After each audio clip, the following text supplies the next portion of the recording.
이에 예수께서 다시 속으로 비통히 여기시며 무덤에 가시니 무덤이 굴이라 돌로 막았거늘 돌을 옮겨 놓으라 하시니 그 죽은 자의 누이 마르다가 이르되 주여, 죽은 지가 나흘이 되었음에 벌써 냄새가 나나이다.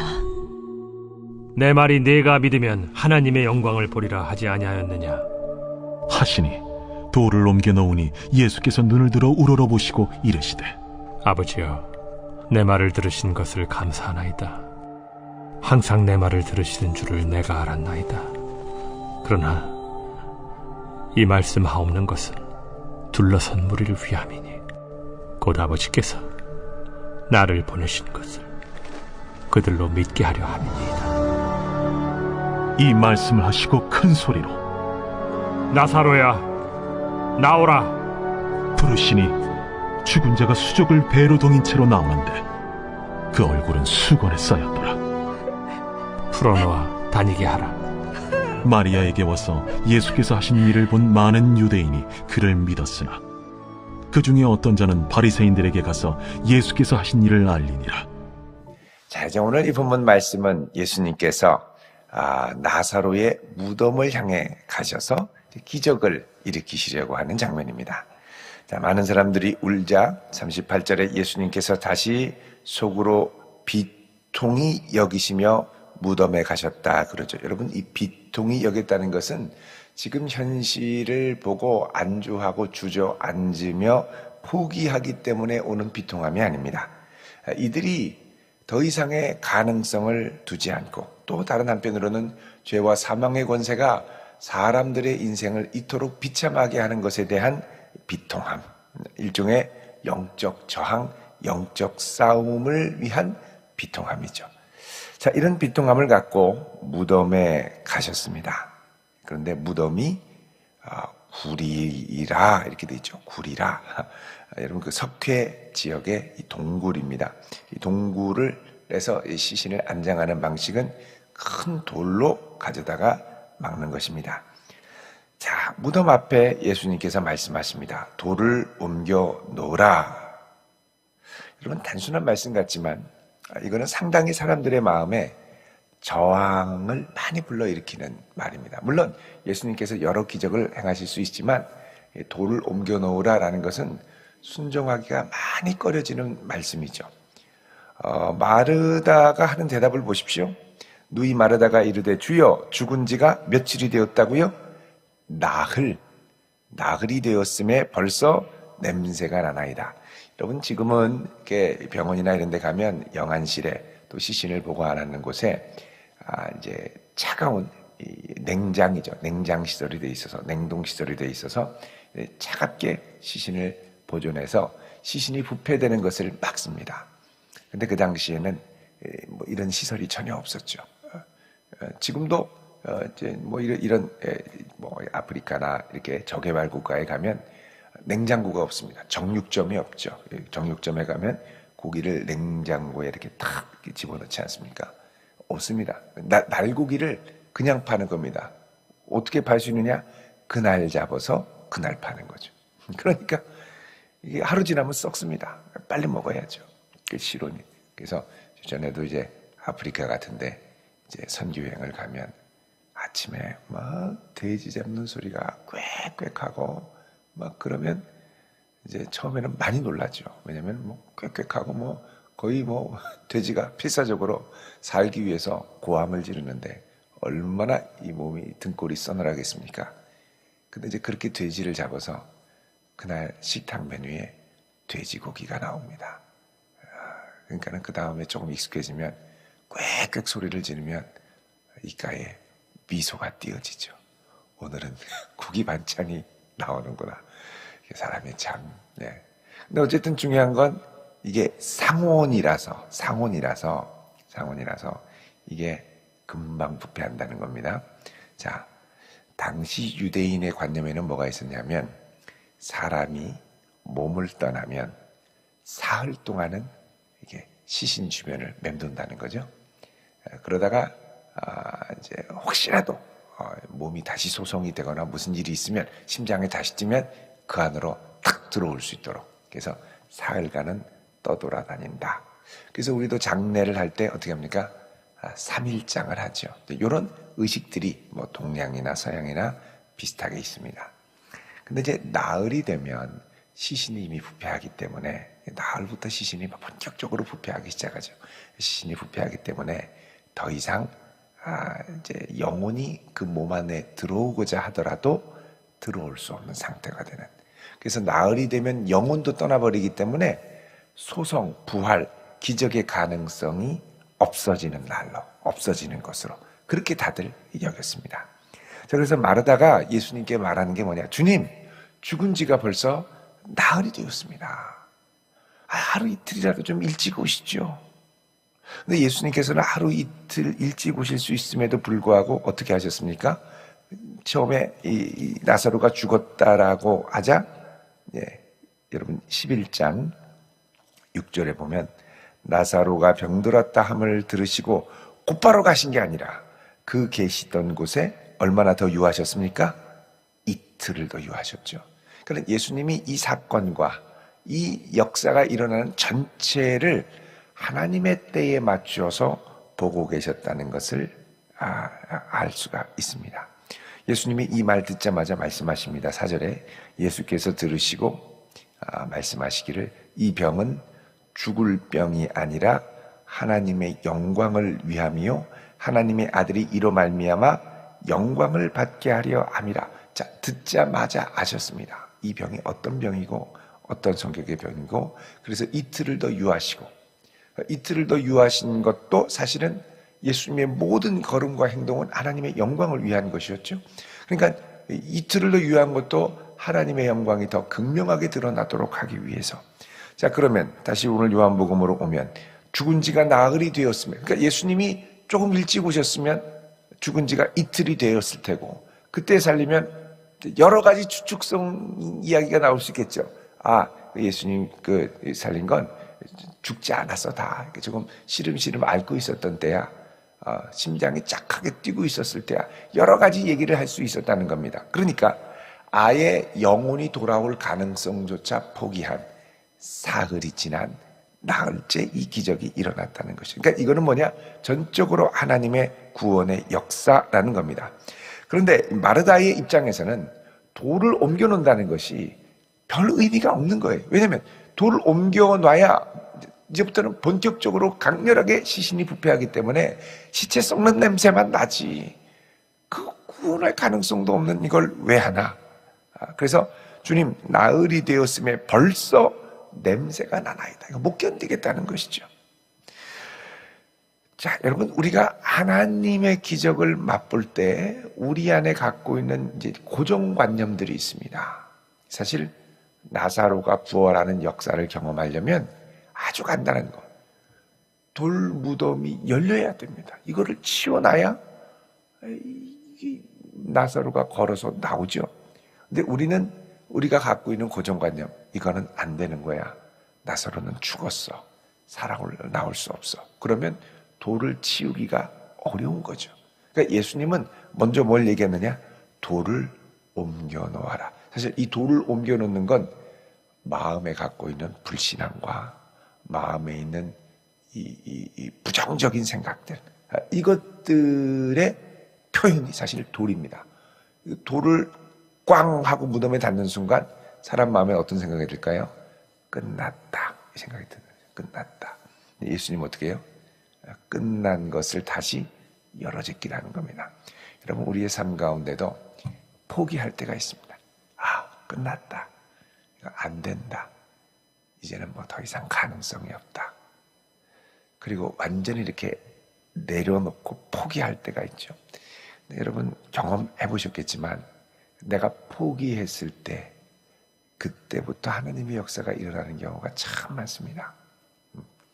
내가 안 된다 포기하고, 내가 어떻게든 붙잡고 막 살려보려고 역사를 이뤄보려고 막 몸부림치다가 해도 안 되니까 이제 마음의 돌문을 쾅 닫는 거죠. 안 된다. 그럼 이제 안 되는 걸로 아는데 그 다음부터 길이 열립니다. 참 신기하죠. 하나님의 역사하시는 방법입니다. 여러분, 그래서 항상 우리의 마음은 주여 주께서 이루고자 하시면 내게 이루어질 줄로 믿습니다. 주의 뜻을 내게 이루소서라는 믿음으로 나아갈 수 있기를 축원드립니다. 주께서 이루고자 하면 이루시는 거예요. 열려야죠. 그럼 어떻게 하냐? 믿음으로 순종하고 열어 제끼는 겁니다. 40절에 예수님 말씀하시죠. 예수께서 이르시되 내 말이 내가 믿으면 뭘 봅니까? 하나님의 영광을 보리라 하지 아니하였느냐 그러죠. 자, 11장 25절 26절에 예수님이 이미 말씀하시죠. 예수께서 이르시되 나는 부활이요 생명이니 나를 믿는 자는 죽어도 살겠고 무릇 살아서 나를 믿는 자는 영원히 죽지 아니하리니 이것을 내가 믿느냐 그러죠. 자, 이거 믿느냐? 자, 이 말을 믿으면, 예수님이 하신 이 말씀을 믿으면 내가 하나님의 영광을 볼 것이다. 자, 그래서 마르다가 뭐 어떻게 되는지 모르지만 말씀하시니까 아멘 하고 열어 제낍니다. 열어 제낍니다. 만약에 마르다가 고집이 세서 그 자리에서 흐느껴 울면서 예수님, 내 마음에 더 이상 비참함을 보고 싶지 않습니다. 그 시신 냄새를 맡고 제가 이게 나중에 트라우마가 생길까 걱정됩니다. 안 됩니다. 안 됩니다. 이 중동에서는 음식이 잘 상하지 않을까요? 그러면 고기 먹으려고 갔다가 고기 썩으면 오빠 생각, 빵 썩어도 오빠 생각, 이게 막 냄새가 역한 게 계속 남아있으면 일상이 마비될 정도의 트라우마가 내게 올 수 있지 않겠습니까? 주님, 안 됩니다 하고 마음을 그냥 꽉 닫고 그 자리에 흐느껴 울더라. 그렇게 되면 안 되는 거예요. 그러자 마을 사람들이 이 여인을 더 이상 괴롭게 하지 마소서, 우리를 떠나소서, 그리하여 예수께서 무덤을 떠나셨더라. 이렇게 되면 진짜 안 되는 겁니다, 이게. 자, 근데 믿음으로 돌을 옮겨놓자 예수님 기도하십니다. 뭐라 그러냐? 예수께서 눈을 들어 우러러보시고 이르시되 아버지여 내 말을 들으신 것을 감사나이다. 자, 예수님이 지금 기도하는 건 하늘 아버지께 기도하죠. 근데 뭐라 그러냐? 내 말을 들으실 것을, 아니면 들으시는 것을이 아니라 들으신 것을 감사하는, 이미 지난 과거입니다. 그러니까 다른 말로 하면 예수님이 이미 기도를 시작하신 거죠. 언제 시작하셨을까요? 여러분 11장 6절에 보면 나사로가 병들었다 함을 들으시고 그 계시던 곳에 어떻게 해요? 이틀을 더 유하시면서부터 기도 시작하신 거죠. 그리고 이 병이 죽을 병이 아니라 4절에 하나님의 영광을 위한 병인 것을 아셨습니다. 그러니까 예수님은 이 역사를 일으키시기 전에 뭐 했느냐? 이미 기도하고 계셨고 기도의 응답을 지금 확인하는 순간이 된 것이죠.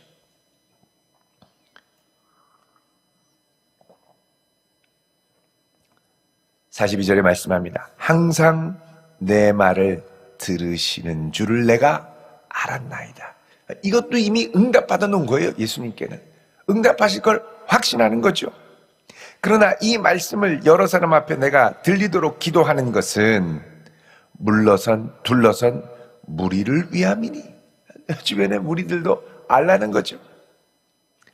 곧 아버지께서 나를 보내신 것을 그들로 믿게 함이니라. 그러죠. 많은 이들이 이게 무엇일까 생각을 할 겁니다. 그때 예수님이 43절에 이 말씀을 하시고 큰 소리로 모든 사람들이 듣도록 죄와 사망의 권세를 향하여 무덤 안에 있는 나사로를 향하여 선포하십니다. 나사로야 나오라. 그렇죠. 나사로야 나오라. 자, 여러분 5장 25절에 보시면 요한복음 5장 25절에 예수님이 이렇게 말씀하시죠. 같이 읽어보겠습니다. 시작. 진실로 진실로 너희에게 이르노니 죽은 자들이 하나님의 아들의 음성을 들을 때가 오나니 곧 이때라. 듣는 자는 살아나리라. 아멘. 자, 예수님이 이미 이 말씀을 하셨습니다. 38년 된 베데스다 못에 있는 병자를 고치고 나서 말씀을 하셨습니다.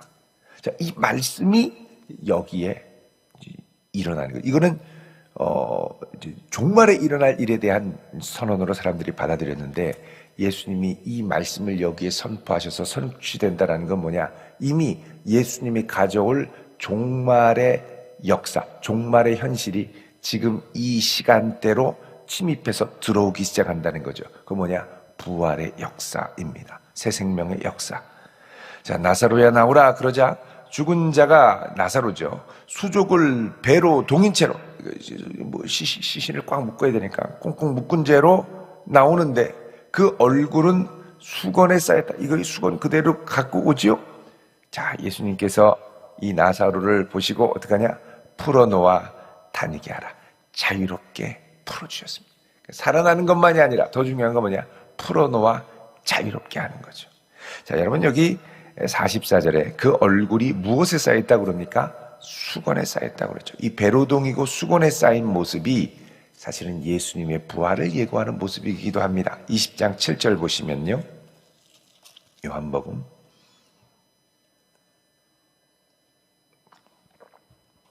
7절에 같이 읽겠습니다. 시작. 또 머리를 쌓던 수건은 세마포와 함께 놓이지 않고 딴 곳에 쌓았던 대로 놓여 있더라. 아멘. 자, 머리를 쌓던, 예수님을 쌓던 수건이 딴 곳에 쌓았던 대로 그대로 놓여 있었다. 그러니까 예수님의 부활에는 세마포가 있고 그 다음에 수건, 머리를 쌓던 수건이 있었다. 근데 여기 보면 44절에 나서면은 수건에 쌓여 있는 채로 나왔죠. 그러니까 예수님의 부활을 이렇게 어렴풋이 이렇게 자꾸 보여주는 그런 역할들을 이제 이 말씀이 하고 있습니다. 자, 이런 역사가 일어나자 많은 이들이 얼마나 놀라 자빠졌겠습니까? 45절에 마리아에게 와서 예수께서 하신 일을 본 많은 유대인들이 그를 믿었지만 그 중에 어떤 자는 바리새인에게 가서 예수께서 하신 일을 알리니라 그럽니다. 이런 사람들은 죽은 자가 살아나도 믿지 못하는 사람들이죠. 이게 이적의 한계입니다. 말씀이 들어가야 되는데요. 자, 이렇게 해서 예수님께서는 장차 일어날 부활을 예고편으로 보여주십니다. 그리고 이 기적을 믿을 때 가장 중요한 건 뭐냐? 내 마음의 걸림돌을 제껴놓는 것. 여러분, 이 비슷한 현상이 예수님의 제자들에게도 일어납니다. 예수님 부활하셨을 때 제자들은 한동안 믿지 못했죠. 직접 나타나셔서도 유령이라고 생각했습니다. 왜 그렇습니까? 마음의 걸림돌, 돌로 마음을 굳게 닫아놓고 묶어놓은 것이 있었기 때문입니다. 그 뭐냐? 예수님 죽었으면 끝. 예수님 부활하지 않아. 우리 이제 실패자야, 낙오자야, 도망가야 돼 하고 무덤을 콱 마음문을 닫아놨죠. 예수님의 기적이, 그러니까 내 안에 담아놓은 죽어있는 것들, 죽어있는 소망들, 죽어있는 옛 희망들, 기대들, 이것들이 사실 내 마음의 빗장을 열고 주의 음성을 듣고 나아가야죠. 그럴 때 우리의 삶에 이 부활의 능력이 역사하는 놀라운 일들이 일어나게 될 줄로 믿습니다. 오늘 이 아침에도 하나님 앞에 나아갈 때 주님, 주께서 하시고자 하면 연약하고 부족한 나를 통해 주의 역사를 이룰 수 있사오니 나를 들어 사용하여 주시고 주님, 나사로야 나오라 선언하신 그 생명의 역사가 우리 삶에 일어나게 하옵소서. 이 귀한 믿음의 고백을 드리는 복된 아침 되기를 주님의 이름으로 축원드립니다. 기도하겠습니다. 거룩하신 아버지 하나님, 이 한날 우리의 걸음을 인도하시고 붙들어 주시고 나사로야 나오라 말씀하셨던 그 음성 듣고 담대히 나아가게 하옵소서. 특별히 우리 마음의 문을 먼저 열어놓기 원합니다. 주여 오셔서 우리의 마음을 열어주시고 주의 뜻을 이루어 주옵소서. 예수님의 이름으로 기도드립니다. 아멘.